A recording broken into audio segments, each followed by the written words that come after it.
92% of people will not achieve the goals they set for themselves this year, which is a somewhat sad statistic, but also not surprising.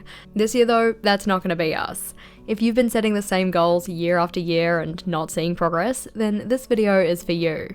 In this one, we're going to look at why the majority of New Year goals fail, the key parts most people miss when setting their goals, and also how to make sure we're part of the 8% that succeed. The main reason most New Year goals fail is that while the goal is set, this usually isn't accompanied with a plan for taking action. Setting a goal is exciting. Outlining our intentions for New Year us can feel good, but then when it comes to taking action, if we don't know what this looks like or what we have to do, our goal isn't going to get achieved. We need something to help us bridge the intention-behavior gap, or that disconnect between saying, this is what I want, and actually taking the steps to get there. The first way to safeguard our goals is to make a goal plan. This is the difference between goal setting for the new year and goal planning. While a set goal tells you what you want to achieve, a planned goal tells you how to make it happen. The goal setting steps that I like to use for any goal I'm working on are outlining what the goal is, specifying the reason behind the goal or its purpose, considering what the ideal outcome of the goal will look like, brainstorming the action steps I can take to work on and reach the goal, and then setting metrics of success to hit along the way.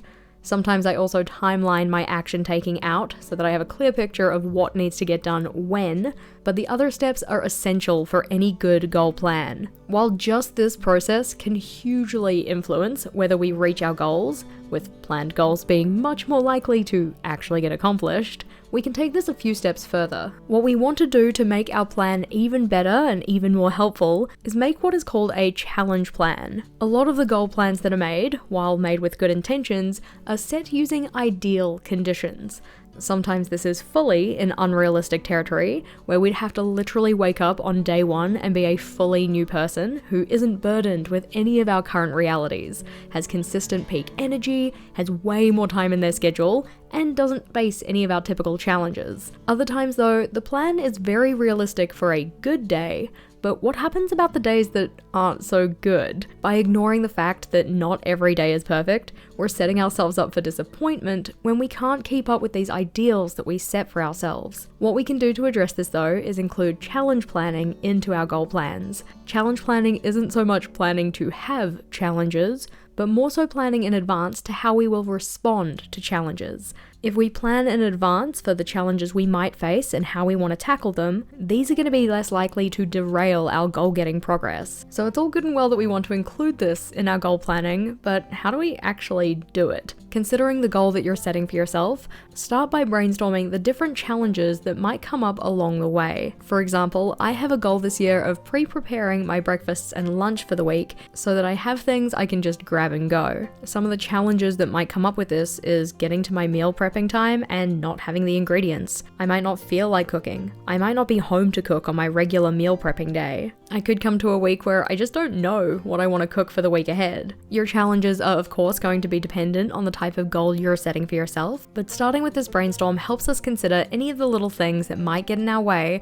of making progress on this goal and eventually achieving it. Once you have your list of challenges though, the next step is to plan for how you want to, and realistically can, respond to those challenges. We want to try and respond in a way that keeps us aligned with the goal that we've set for ourselves, and while it can be very tempting at this point to set another unrealistic expectation on ourselves, it's more important here to think about how we realistically could respond in the moment, and any response that's as well aligned with the goal as possible. For instance, if I come up to a week where I just can't do my meal prep, maybe I'm sick, maybe there's just other things going on in life that make it not doable, I'm not going to set myself the expectation to just do it anyway. Instead, I want to plan out how I can respond to that situation in a way that doesn't necessarily see me doing the meal prep, but still allows me to have nutritious meals throughout the week that I can just grab and go.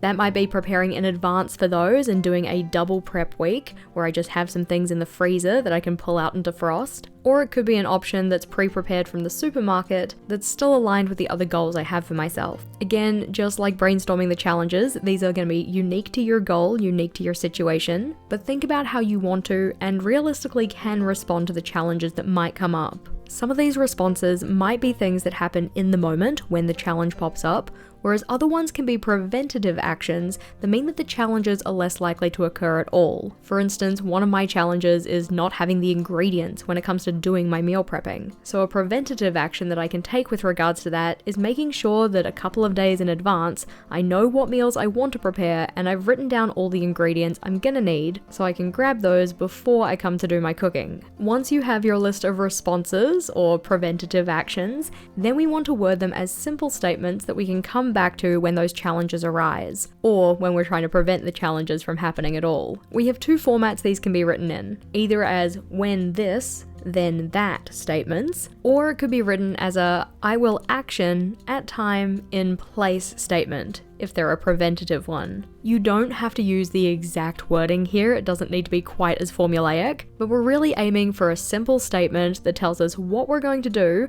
when we're going to do it, so that we know how to take action. These are called implementation intentions, and we spoke about them in this week's newsletter. We have a link to the newsletter in the description box if you're interested. But people who use implementation intentions have consistently shown more success in following through on their goals, and we're going to be those people. These simple statements give us the when, where, and how we'll take action, and when it comes to facing any potential challenges that might hinder our goal progress, having these small plans to rely on will make sure that those challenges don't derail us. My 3 main implementation intentions for the challenges I identified with my goal are that I will select the meals that I'm going to be preparing for next week on Thursdays in my office, mainly because that's where my computer is and that's where I can look up the recipes. When I don't feel like cooking come my meal prep day, I'm gonna pull out some pre-prepared meals from the freezer so that they can defrost, effectively relying on the heightened motivation and energy of past me to just have some meals that I can again grab and go. And my third one is when I'm not going to be home to cook on a Sunday, I will do my meal prep on a Saturday. Normally I know enough in advance whether I'm going to be available on a Sunday, so whenever I note that on my schedule, I can make sure that I make the time for the meal prepping on Saturday instead. Let me know your implementation intention in the comments, but with our plans in place for our goals, it's time to take action. I always find that the hardest point for goal getting is around the mid-month point, so this is where I like to do an intentional check-in to re-motivate myself and get back on track with the actions I set for myself. This video here shows you how I do that process, including the specific questions I ask myself to not only recommit to the work that I need to do, but also learn more about myself as a goal getter. So click or tap on that one and I'll see you over there.